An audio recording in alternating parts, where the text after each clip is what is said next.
오늘은 3월 12일 화요일 새벽 5시 30분입니다.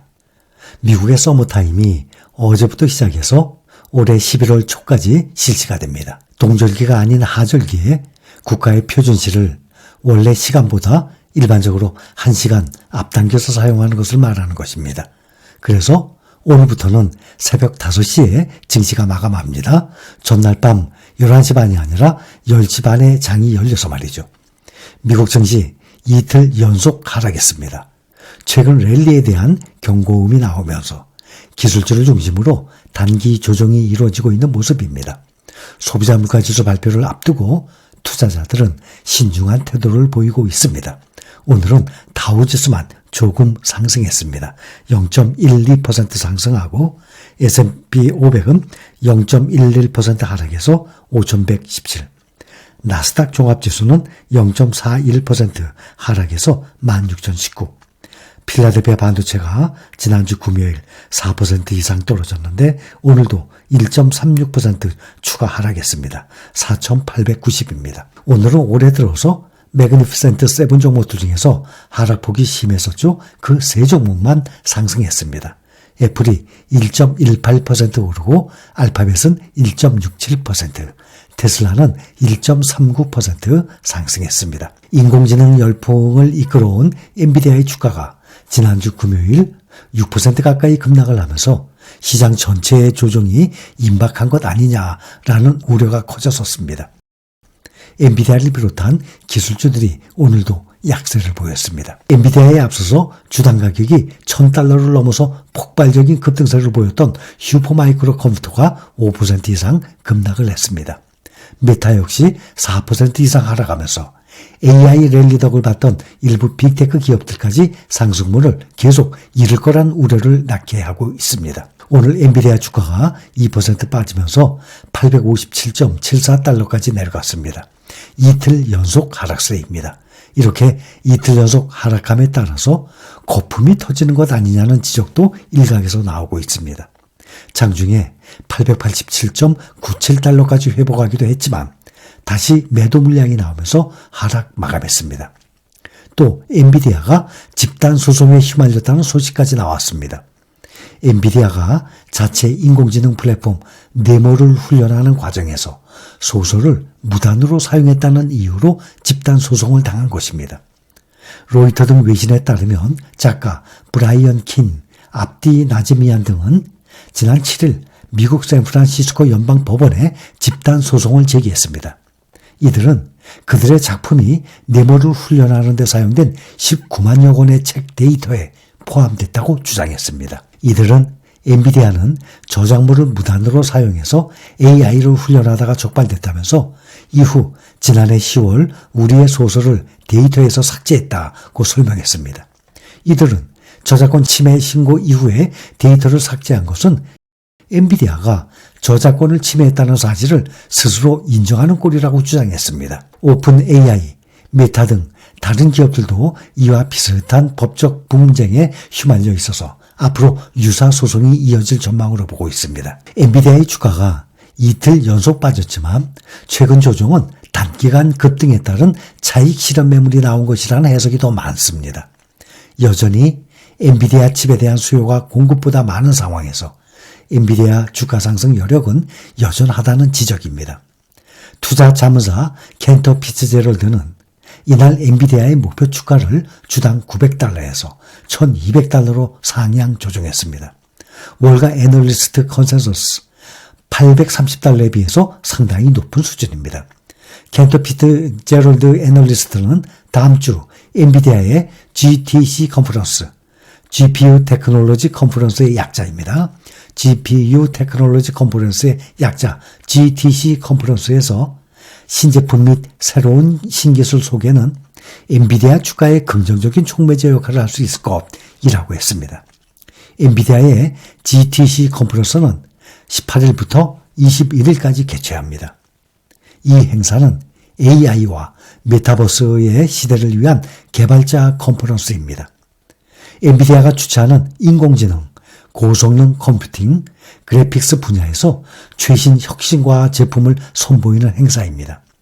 GTC에서는 또 엔비디아가 차기 데이터 센터 제품 H200에 2배 성능을 제공할 것으로 예상되는 B100 칩을 공식 발표할 것으로 예상하고 있습니다. 코로나 이후에 5년 만에 대면 행사로 열리는 이번 GTC는 지난해보다 2배가 넘는 역대 최대 규모로 진행됩니다. 매년 열리는 GTC는 개발자와 커뮤니티를 대상으로 새로운 기술을 소개하는 자리였으나 이제는 기술 강연을 넘어서 지식을 공유하고 혁신을 촉발하는 협업 플랫폼이 되고 있습니다. 올해 행사에는 900개의 세션과 250개 이상의 전시, 수십 개의 기술 워크숍 등이 마련됐습니다. 온라인으로도 참석할 수 있어서 30만 명 이상의 전 세계 개발자 커뮤니티 회원들이 참석할 것으로 엔비디아는 예상하고 있습니다. 특히 엔비디아가 AI 열풍으로 전 세계에서 가장 주목받는 기업에 오른 후 열리는 첫 행사라는 점에서 더욱 큰 관심을 끌고 있습니다. 2022년 말 146달러였던 주가가 1년 2개월 만에 6배 이상 수준으로 급등한 상태입니다. 시가총액도 지난해 6월 1조 달러를 넘은 데 이어서 불과 8개월 만인 지난 2조 달러를 돌파했습니다. 현재 마이크로소프트와 애플에 이어서 미국 증시에서 시총 3위에 올라 있습니다. 18일 오후 4시에는 엔비디아의 최고 경영자 젠슨 황의 기조연설이 예정되어 있습니다. 황 CEO의 기조연설은 온라인을 통해 전 세계에 생중계될 예정입니다. 오늘 메타 역시 4.42% 크게 하락했습니다. 미국의 공화당 대선 후보 도널드 트럼프 전 대통령이 이날 CNBC와 인터뷰에서 중국 소유의 소셜미디어 앱인 틱톡을 미국에서 금지하려는 움직임에 대해서 메타의 페이스북에 힘을 실어줄 뿐이라며 우려를 제기한 게 영향을 미친 것으로 풀이됩니다. 트럼프 전 대통령은 나는 페이스북을 국민의 적으로 간주하고 있다라고 밝히는 등 노골적으로 페이스북을 저격하고 있습니다.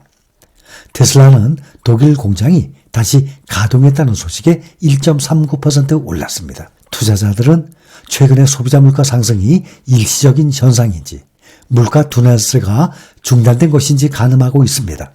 미국 경제는 계속 호황을 보이고 있습니다. 특히 서비스 물가 상승세는 여전한 것으로 나타나서 연방준비제도가 금리 인하를 예상보다 덜 할 것이라는 우려가 작용하고 있습니다. 물가 지표를 앞두고 미국의 연방준비은행이 공개한 인플레이션 기대는 실망스러웠습니다. 미국 소비자들이 전망하는 기대 인플레이션도 올라간 것으로 나타났습니다. 미국 뉴욕 연방준비은행이 발표한 소비자 기대조사 결과에 따르면 2월 기준 3년 후 기대 인플레이션 값은 기준 2.7%로 전달 대비 0.3% 상승했습니다. 5년 후 시점에 대한 기대 인플레이션은 한 달 전 대비 0.4% 오른 2.9%였습니다. 중장기적으로 고물가가 계속 이어질 수 있다고 미국 소비자들이 본 것입니다. 이런 기대치가 지속될수록 연준의 금리 인하 속도는 보다 더뎌질 수 있을 것입니다. 이 같은 장기 인플레 기대의 상승은 연내 금리 인하를 계획 중인 페드의 좋은 소식은 아닙니다. 1월 CPI가 예상보다 강하게 나오면서 연방준비제도의 첫 금리 인하 시기에 대한 기대가 6월까지 후퇴한 바가 있습니다. 이 때문에 투자자들은 이번 CPI 역시 예상보다 강할 경우 연준의 첫 금리 인하 기대가 더 약화될 수 있다라고 우려하고 있습니다. 내일로 예고된 2월 소비자 물가지수 CPI 데이터는 1월에 충격을 되풀이하지 않을까 하는 걱정을 낳게 합니다. 1월 CPI는 전년비 3.1% 상승을, 근원 CPI는 3.9% 상승률을 기록하면서 물가 상승 우려를 낳았었습니다. 주거비가 잡히지 않았다는 분석이 나오면서 국제시장 금리가 급등하는 변수가 된 것입니다. 미국의 2월 CPI는 우리나라 시간으로 오늘 밤 9시 30분에 미국장 열리기 1시간 전에 발표됩니다. 이번 주 주요 뉴스는 인플레이션의 주요 촉매제 역할을 해온 소비자 물가지수 CPI와 또 생산자 물가 PPI입니다. 월가 전문가들은 2월 헤드라인 CPI가 전년 대비 3.1% 상승했을 것으로 예상하고 있습니다. 전월 대비로는 1월에 0.3% 상승해서 올은 0.4% 상승이 예상됩니다. 페드 연준은 다음 주에 오는 19일, 20일 FOMC 정례 회의를 앞두고 있습니다. 시장에서 연준이 6월에 금리를 인하할 가능성은 72%에 달합니다. 국채금리는 오늘 오름세를 보였습니다. 10년 만기 미국 국채금리가 4.103%를 기록하고 2년물은 4.532%까지 올랐습니다.